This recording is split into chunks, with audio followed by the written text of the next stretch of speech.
Honorable Jameson Timber in the Avondale 78 case has been adjourned until July 24th.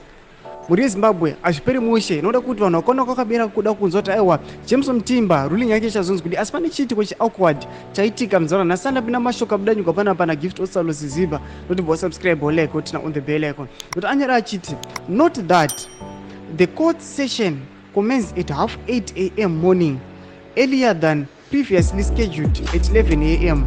The regime is clearly rattled as this case exposes their scandalous actions. The delay tactics won't deter us from speaking justice.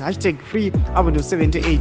Mashokaro yaitwa pana gift osalo ziziba chiti aiwa the regime hamendi kutya kana kuita sei noda kuti each and every day raunoenda kukoti pane kaskandal kanoitika apa tiri kuona kuti court ruling yanga nzifana kutanga na 11 am apa yachizotanga na 8:30 am, which means most of the people vari kuya vachimirira kana maloya kana vanhu vari kuya kuzoona kana hama dzevasungwa dzanasati dzasvika na 8:30 vachiti aiwa chasvika na 11 vazosvika na 11 ndokuna masports apedzewa. Tiudze mafungiro enyu muri kudi pamusoro pemashoko aitwa kuna gift osalo siziba pane comment section medu ndotusangana no subscribe kulike konchero tina on the bell icon.